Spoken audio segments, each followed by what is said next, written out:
Hello students, this is Rupali and this is your part 11 of surface chemistry, chemistry 12th. Alright students, आपका जो last video था उसमें हमने आपका preparation और प्रोटेक्शन के रिलेटेड पढ़ा था, ठीक है। आज हम आपके कोलाइडल सॉल्यूशन की प्रॉपर्टीज़ को स्टडी करेंगे, ठीक है। सबसे पहले हम फिज़िकल प्रॉपर्टीज़ को स्टडी करेंगे। Your first properties heterogeneous nature. आपके जो कोलाइडल पार्टिकल्स होते हैं वैसे इनका दोनों तरह का नेचर होता है, होमोजीनियस और हेट्रोजीनियस। होमोजीनियस नेचर जो है वो आपको तब लगता है जब आप नेक्ड आइसिस को देखते हो। जैसे आप मिल्क की एग्जांपल लो, मिल्क आपको देखने में कैसा लगता है, होमोजीनियस है ना वो बिल्कुल, ठीक है। आप नहीं बता सकते ना उसमें क्या क्या ऐड हुआ है, ठीक है। लेकिन जब आप इन कोलाइडल सॉल्यूशंस को या आप मिल्क को ही मैं आपको बोलूँ, जब आप माइक्रोस्कोप के अंदर देखते हो, ठीक है, तो वो कैसा अपीयर होता है, हेट्रोजीनियस अपीयर होता है, ठीक है। और जब हम फिज़िकल प्रॉपर्टीज़ की बात करते हैं तब हम माइक्रोस्कोप के अंदर ही, ठीक है, हम माइक्रोस्कोपिकली ही उन पार्टिकल्स के बारे में बात करते हैं। इसीलिए हम बोल रहे हैं कि आपका कोलाइडल सॉल्यूशन का नेचर कैसा होता है, हेट्रोजीनियस नेचर होता है उनका। नेक्स्ट है जो आपके कोलाइडल सॉल्यूशंस है वो काफ़ी स्टेबल होते हैं। स्टेबल क्यों होते हैं? Due to their state of motion, ठीक है। हमेशा मोशन में रहने की वजह से वो नीचे सेटल डाउन नहीं होंगे और हेंस वो हमेशा क्या रहेंगे, स्टेबल रहेंगे, ठीक है। अगर सेटल डाउन होते भी हैं तो बहुत स्लोली सेटल डाउन होते हैं, बहुत जल्दी जल्दी जो आपके कोलाइडल सोल्स है वो ख़राब नहीं होते, ठीक है। नेक्स्ट आपका है फिल्ट्रेबिलिटी। फिल्ट्रेबिलिटी भी आपको पता है कि जब आप नॉर्मल फ़िल्टर पेपर यूज़ करते हो तो उसमें से कोलाइडल पार्टिकल पास कर जाते हैं, और आपके कोलाइडल पार्टिकल्स को फ़िल्टर करने के लिए हम कुछ अच्छे पेपर्स यूज़ करते हैं जिनको आप क्या बोलते हो, अल्ट्रा फ़िल्टर पेपर्स, ठीक है। उनको आप प्रिपेयर करते हो। आपकी जो लास्ट वीडियो है उसमें मैंने आपको दिखाया था कि अल्ट्रा फ़िल्टर पेपर्स को आप प्रिपेयर कैसे करते हो, ठीक है। नेक्स्ट है आपका कोलाइडल प्रॉपर्टीज़। कोलाइडल प्रॉपर्टीज़ में क्या है, देखो आपके जो कोलाइडल पार्टिकल्स हैं, अब आप बहुत बार ये चीज़ पढ़ चुके हो बहुत सारे टाइप्स में कि आपके जो कोलाइडल पार्टिकल्स हैं वो क्या करते हैं, छोटे छोटे पार्टिकल्स साथ में मिलकर एक बड़ा एग्रीगेट बना लेते हैं, ठीक है। बड़ा एग्रीगेट बनाने की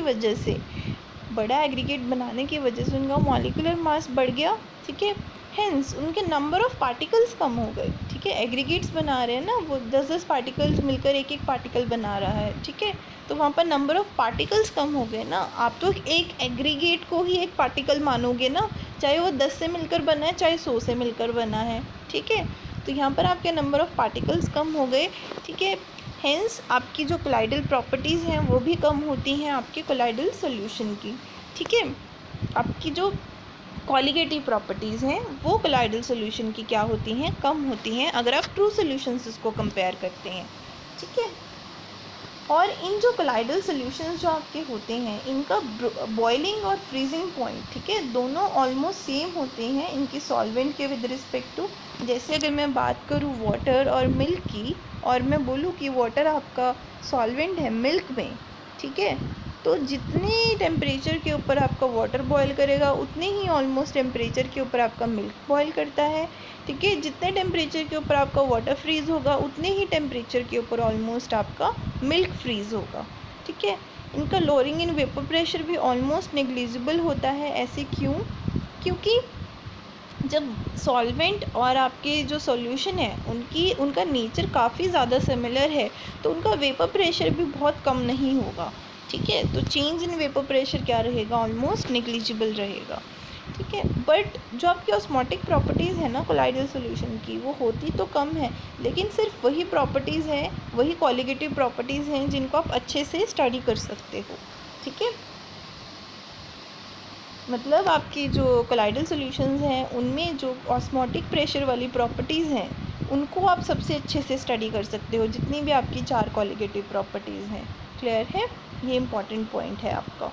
थर्ड है आपकी mechanical property. Mechanical property basically हम तब स्टडी करते हैं जब हम किसी पार्टिकल के या किसी सॉल्यूशन में जब हम मूवमेंट की बात करते हैं, जब हम मोशन की बात करते हैं, उसका मोशन कैसा है, उसकी मूवमेंट कैसी है, ठीक है, उसका नेचर ऑफ मोशन कैसा है, तब हम मैकेनिकल प्रॉपर्टीज़ की बात करते हैं। तो इसमें सबसे पहले आपकी है ब्राउनियन मूवमेंट, ठीक है। ब्राउनियन मूवमेंट आपकी बेसिकली क्या होती है, ठीक है। The colloidal particles are moving at random in a zigzag motion. आपके जो कोलाइडल पार्टिकल्स हैं वो जिगजैग मोशन में मूव कर रहे हैं रैंडमली, और इस मोशन को हम बोलते हैं ब्राउनियन मोशन। ठीक है, और इस तरह की प्रॉपर्टी को हम क्या बोलते हैं, ब्राउनियन मूवमेंट। ठीक है, इनको रॉबर्ट ब्राउन ने दिया था और उन्होंने बोला था, ठीक है, उन्होंने क्या बोला था कि ये आपके पार्टिकल्स के नेचर के इंडिपेंडेंट है। ठीक है, ये सिर्फ किसके ऊपर डिपेंड करेंगे, आपके पार्टिकल्स के साइज़ के ऊपर और उनकी विस्कोसिटी के ऊपर। मतलब विस्कोसिटी का मतलब क्या होता है, थिकनेस। ठीक है, विस्कस मटेरियल, जितनी कम वो विस्कस होगी आपकी मटेरियल, ठीक है, और जितना उसका साइज़ छोटा होगा उतनी अच्छे से ऑब्वियसली वो किसी भी कंटेनर में मूव कर सकते हैं, और उतनी ज़्यादा उनकी क्या होगी, ब्राउनियन मूवमेंट होगी। ठीक है, ये तो आप बता ही सकते हो ना, ऐसा कुछ मोशन होता है। देखो इनका, जैसे ये कंटेनर में पार्टिकल्स मूव कर रहे हैं और एक एक पार्टिकल जो है वो कुछ इस तरह से मूव कर रहा है। ठीक है, तो ये उनका जिगजैग मोशन है।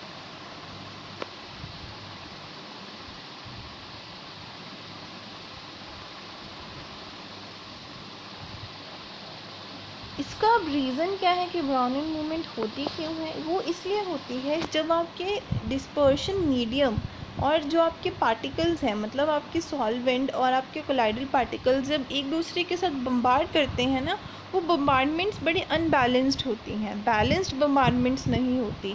एक दूसरे के साथ जब टक्कर कर रहे हैं वो टक्कर बहुत बैलेंस नहीं होती, काफ़ी अनबैलेंस्ड होती है, और इसीलिए ठीक है आपके जो सोल्यूशन है वो कैसा मूवमेंट शो करते हैं, जिगजैग मूवमेंट। ठीक है, और ब्राउनियन मूवमेंट। ठीक है, इसकी जो इम्पोर्टेंस है वो क्या क्या है, देखो एक तो ये आपके पार्टिकल्स को सेटल डाउन नहीं होने देते, क्यों, क्योंकि ये मोशन में रखते हैं पार्टिकल्स को, हेंस ये आपकी सोल को क्या प्रोवाइड करते हैं, स्टेबिलिटी प्रोवाइड करते हैं। सेकंड, ये एवोगैड्रो नंबर फाइंड आउट करने में भी आपकी हेल्प करते हैं। ठीक है, नेक्स्ट है आपका ऑप्टिकल प्रॉपर्टीज़। ऑप्टिकल प्रॉपर्टीज़ अब तब स्टडी करते हो जब आप लाइट को लेकर किसी सोल्यूशन या किसी पार्टिकल को स्टडी करते हो। ठीक है, अब देखो कहते हैं जब आप एक अपनी स्ट्रॉन्ग बीम ऑफ लाइट जब आप ट्रू सोल्यूशन से पास करते हो तो उसका पाथ आपको सोल्यूशन में नहीं दिखता, सोल्यूशन के अंदर आपको नहीं दिखेगा आपके लाइट का पाथ। ठीक है, लेकिन आप ये जो पाथ है वो कोलाइडल सोल्यूशन में देख सकते हो। ठीक है, ट्रू सोल्यूशन और कोलाइडल सोल्यूशन को जब कंपेयर करते हैं तो ट्रू सोल्यूशन में से आप वो लाइट का पाथ देख सकते हो, वो विजिबल होता है। ठीक है, और इस तरह के इफ़ेक्ट को हम क्या बोलते हैं, टिंडल इफ़ेक्ट बोलते हैं। और ये पाथ आपको तभी विजिबल होगा जब 90 डिग्री के ऊपर, इस लाइट के विद रिस्पेक्ट टू 90 डिग्री के ऊपर आप ऑब्ज़र्व करोगे इस पाथ को। ठीक है, जब आप इस डायरेक्शन से ऑब्ज़र्व करोगे तभी आपको ये पाथ क्या होगा, विजिबल होगा। अब इसका रीज़न क्या है, आपका टिंडल इफ़ेक्ट होने का रीज़न क्या है, ये इसका रीज़न है सिंपल स्कैटरिंग ऑफ लाइट। आपके कोलाइडल पार्टिकल्स ठीक है क्या करते हैं, लाइट को स्कैटर कर देते हैं, और वो स्कैटर्ड लाइट क्या कर देती है, पाथ को एलिमिनेट कर देती है। ठीक है, पाथ को जगमगा देती है, लेकिन वो जो ट्रू सोल्यूशन के पार्टिकल्स हैं उनका साइज़ बहुत छोटा है और वो स्कैटरिंग नहीं कर सकते। ठीक है, और इस तरह के फिनोमिना को जिसमें ठीक है कोलाइडल पार्टिकल्स लाइट को स्कैटर कर दें, ठीक है, और उस स्कैटरिंग की वजह से आपको वो जो लाइट है वो सोल्यूशन में से दिखने लगे, उस तरह के इफ़ेक्ट को हम बोलते हैं टिंडल इफ़ेक्ट, और उस बीम को हम बोलते हैं टिंडल कोन। आपको कोन की शेप में वो लाइट नज़र आती है बेसिकली। ठीक है, इस तरह से आपको ये जो कोन है, इस कोन की शेप में आपको लाइट नज़र आएगी जब आप राइट एंगल पर उसको ऑब्ज़र्व करोगे। ठीक है, क्लियर है। तो आप क्या कर सकते हो, आपने कंटेनर लिया, उसमें आपने क्या डाला, वाटर डाला बहुत सारा, और एक लाइट सोर्स रख दिया आपने। ठीक है, और बस फिर आप उसको 90 डिग्री के ऊपर ऑब्ज़र्व करोगे तो आपको पता चलेगा कि ऐसे जो पार्टिकल्स हैं वो लाइट को स्कैटर करते हैं और जो पाथ है वो क्या हो जाता है, एलिमिनेट हो जाता है। ठीक है, नेक्स्ट जो इसकी एप्लीकेशन है वो है, जैसे आपको आपने कभी देखा होगा कि डार्क रूम में से ना, स्लिट में से कई बार ठीक है किसी खिड़की में से या किसी खाली जगह में से एक पाथ आपको नज़र आता है लाइट का। ठीक है, वो लाइट का पाथ इसलिए नज़र आता है, वहाँ पर डस्ट पार्टिकल्स क्या करते हैं, सनलाइट को स्कैटर कर देते हैं। और इसी वजह से वो जो पाथ है वो क्या हो जाता है, एलिमिनेट हो जाता है। ठीक है, आपके जो थिएटर्स होते हैं उसमें भी जो एलिमिनेशन कई बार आपको नज़र आती है वो इसीलिए नज़र आती है। ठीक है, टिंडल इफेक्ट दो वजह से होता है, दो कंडीशंस अगर सेटिस्फाई हो। फर्स्ट ऑफ ऑल, आपके जो डिस्पर्स्ड फेस पार्टिकल हैं उनका डायामीटर, ठीक है, वेवलेंथ ऑफ लाइट के ऑलमोस्ट इक्वल होना चाहिए। ठीक है, बहुत ज़्यादा कम नहीं होना चाहिए। ठीक है, दोनों एक दूसरे के क्या होने चाहिए, इक्वल होने चाहिए, ऑलमोस्ट। ठीक है, और आपका जो डिस्पर्स्ड फेस है और डिस्पर्शन मीडियम है उनके रिफ्रैक्टिंग इंडेक्स में लार्ज डिफरेंस होना चाहिए। ये दो कंडीशंस हैं आपके पास टिंडल इफेक्ट अकर होने की। ठीक है, आपके टिंडल इफेक्ट की इम्पोर्टेंस क्या है, जब आप एक डार्क बैकग्राउंड के अंडर, ठीक है, आप अपनी कोलाइडल सोल्यूशन को ऑब्जर्व करते हो, ठीक है, और उसके ऊपर एक आप बीम ऑफ लाइट फोकस करते हो, तो आपको हर पार्टिकल कैसा नज़र आएगा, as a spot of bright light. वहाँ से आप जब नंबर ऑफ़ स्पॉट्स काउंट करोगे तो आपके पास नंबर ऑफ़ पार्टिकल्स आ जाएंगे। ठीक है, और वहाँ से आप पार्टिकल्स का मोलर मास फाइंड आउट कर सकते हो। ठीक है, टोटल मास आपको पता है, नंबर ऑफ़ पार्टिकल्स आपके पास आ गए तो वहाँ से आपको मोलर मास पता चल जाएगा एक एक पार्टिकल का। और आपके पास इसके जो एप्लीकेशन है वो है जैसे गोल्ड। ठीक है, मतलब प्रॉपर्टीज़ की क्या है, जैसे आपकी ब्राउनियन मूवमेंट किसके ऊपर डिपेंड करती है, सिर्फ साइज़ के ऊपर डिपेंड करती है। ठीक है, आपने पढ़ा था ना अभी ब्राउनियन मूवमेंट के बारे में। हाँ जी, इन नेचर के इंडिपेंडेंट होती है, किसके ऊपर डिपेंड करती है, साइज़ और विस्कोसिटी के ऊपर डिपेंड करती है ये। ठीक है, लेकिन जो आपका टिंडल इफ़ेक्ट है वो नेचर के ऊपर भी डिपेंड करता है और साइज़ के ऊपर भी डिपेंड करता है और किसी चीज़ के ऊपर डिपेंड नहीं करता। तो जैसे आपके गोल्ड पार्टिकल का साइज़ जब बहुत ज़्यादा छोटा होता है वो रेड कलर का होता है, जैसे जैसे साइज़ बढ़ता है वो पर्पल कलर का होता है, फिर ब्लू कलर का, और फिर वो किस कलर में कन्वर्ट हो जाता है, गोल्डन कलर में कन्वर्ट हो जाता है आपका गोल्ड। ठीक है, नेक्स्ट है आपके सॉल्यूशन की कोलाइडल सॉल्यूशन की इलेक्ट्रिकल प्रॉपर्टीज़। ये कहते हैं कि हर पार्टिकल जो है कोलाइडल सॉल्यूशन में उसके ऊपर कोई ना कोई चार्ज होता है, पॉजिटिव नेगेटिव किसी भी तरह का, और इस चार्ज की वजह से भी आपका कोलाइडल सोल क्या रहता है, स्टेबल रहता है।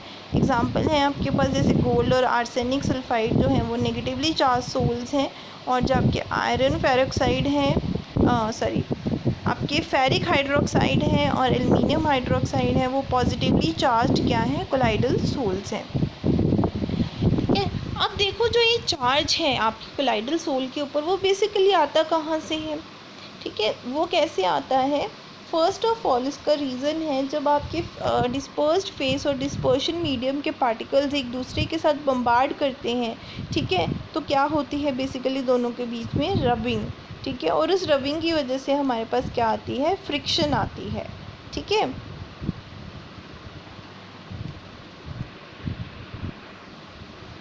और वो फ्रिक्शन आपका जो चार्ज है वो क्रिएट करती है।